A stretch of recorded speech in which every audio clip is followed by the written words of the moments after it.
Welcome, my name is Megan and I am here with you from Bluma, and I am going to go through 10 minutes of move your body, move your energy postures, because I don't know about you, but I feel like I sit too much. Even when I'm doing yoga all the time, I still sit too much.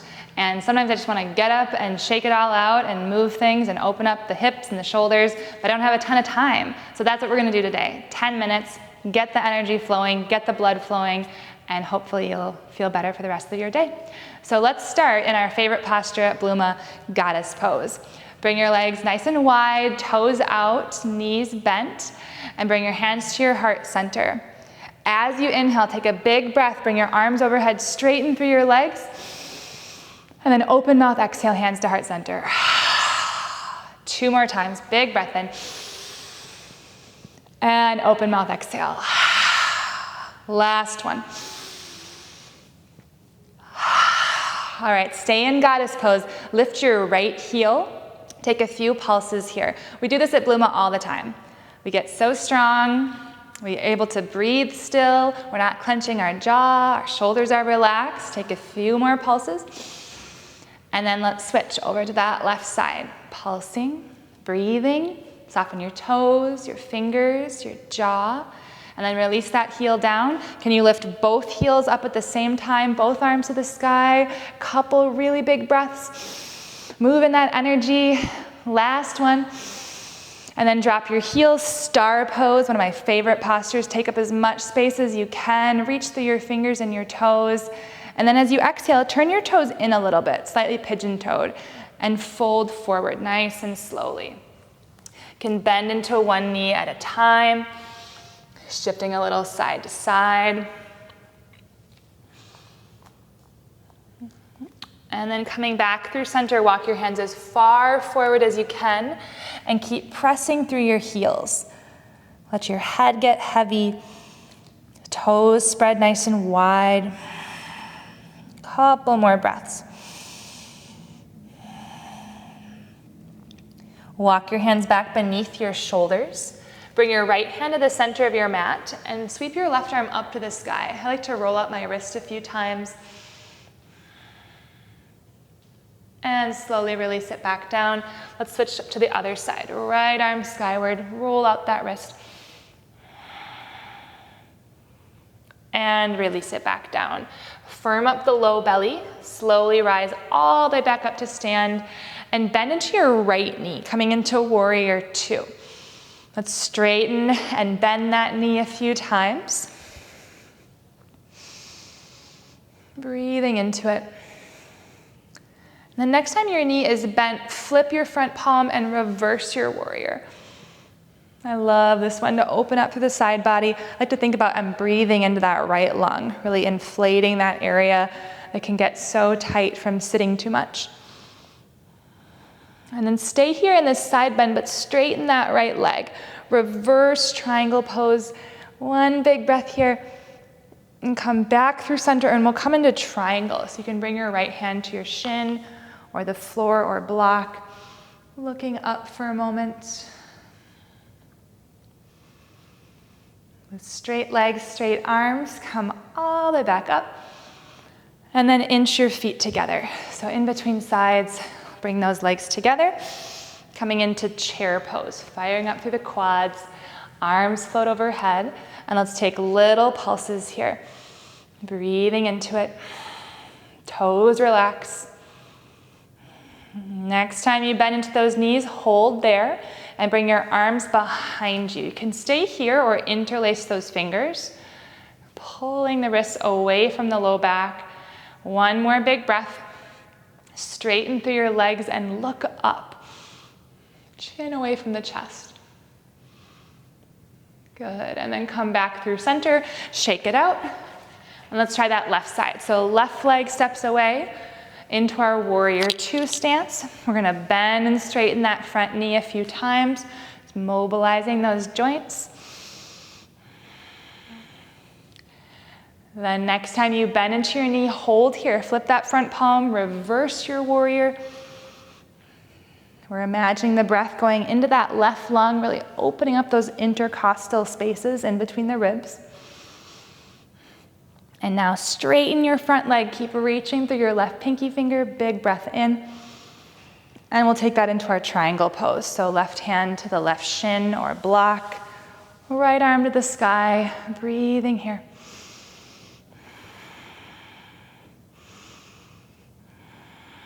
One more. Straight arms, straight legs. Come on back up. Inch your feet back together, or you can jump. And from here, we're gonna take the feet, so the toes are out, the heels are in. Our other favorite pose here at Bluma, yogi squat. You can bring your hands to your heart center and then slowly lower down. Another suggestion we make sometimes is putting a block underneath your seat. That can be a helpful addition. Once you find your way into your squat, bring your hands to your heart center and press your elbows out into your knees and your knees into your elbows. Breathing here.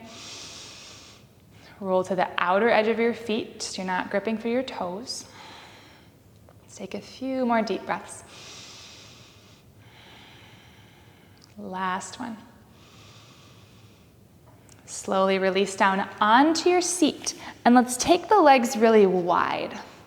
Toes point up towards the ceiling. If you have blocks or pillows or bolsters, this can be a great time to put those underneath the hands or the forearms. I find that only shifting a little bit forward, I get a huge stretch, so I don't need to go all the way down. Toes flex up towards the sky, and then you can walk your hands forward any amount.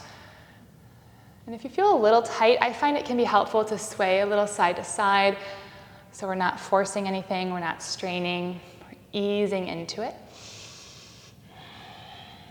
We'll just be here a few more breaths. Try to soften through the face, the fingers, the jaw.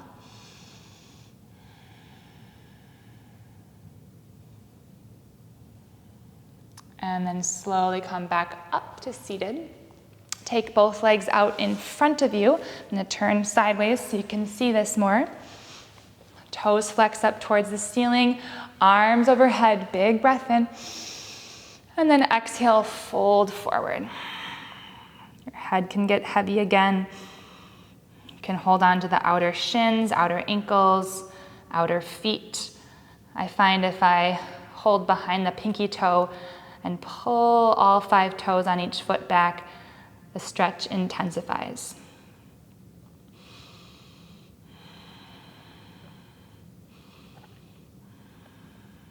One more full breath. And come on back up. All right, let's roll onto our side and come onto our back. Get into these hips just a little bit more before taking a rest. Take your right ankle on top of your left knee, and then interlace your hands behind the left thigh or on top of the left shin. Flex through the 10 toes. You can find a little sway side to side. Shoulders relax back down towards the ground. And feel free to stay here, or you can loop your hands around the right knee and the right foot, hugging it into the chest and extending the left leg to the front of the mat. So very similar to pigeon pose, but you're on your back. Shoulders roll down and back. Chin is away from the chest. Last one here. And then straighten the right knee. You could hold on to the back of the right thigh or the back of the right calf muscle. From here, point and flex the right toes. That always gets really intense for me. And when we encounter intensity in one part of the body, a very common thing that happens is we grip somewhere else. So I like to always think about, as I'm releasing some tight spots in the body, what's the rest of the body doing? Can my shoulders relax? Can my jaw, my tongue relax? How about the back of the neck? Couple more breaths here.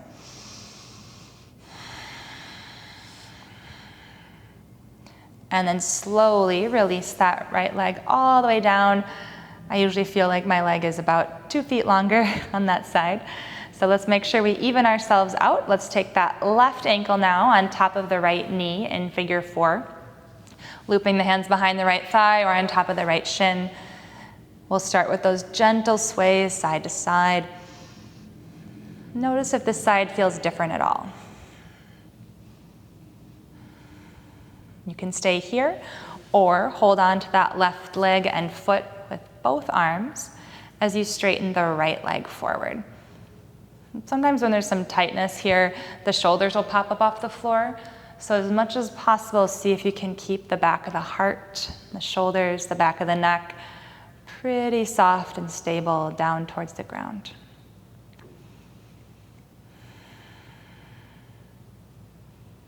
And then as you're ready, loop the hands behind the left thigh or the left calf muscle. And we'll start with pointing and flexing the foot. You could find some little circles here too. Remember that reminder, if we're encountering some tight spots in the body or intensity, are other parts of the body gripping to compensate? Could you keep the rest of the body pretty relaxed as you explore some tight spots? Couple more here. And then slowly release that leg all the way down. Try to firm up the low belly so you don't feel any ache in the low back. Take a full body stretch, big breath in, and open mouth exhalation. One more, fill up, and release. Bring both arms down by your side, bend into your knees, planting the soles of the feet. Bring the feet a little bit wider than hip width distance. Arms out to a T, and gently windshield wiper your knees side to side, rinsing out the low back just a little bit more. As you're ready, we'll come into our short rest. Either you could bring the soles of the feet together, or your legs could be out nice and wide. Hands could be down by your sides or resting on the low belly, or perhaps overhead for opposite elbow. Allow your eyelids to grow heavy. Relax the muscles in the face and the neck and the shoulders. And give yourself this time to replenish and restore.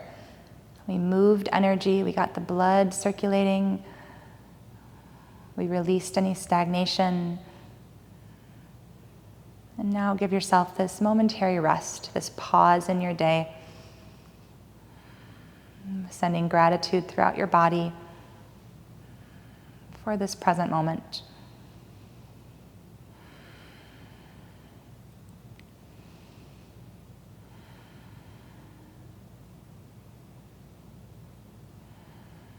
And sealing in this practice, take your time, no rush at all, to roll onto your side. And as you're ready, make your way up to a comfortable seat, cross-legged or kneeling at the top of your mat. Sitting up nice and tall, float both arms up and overhead. And open mouth exhalation. Bringing the thumbs up to the third eye space of wisdom and intuition. Thank you so much for joining me today. I hope you have a wonderful day. Namaste.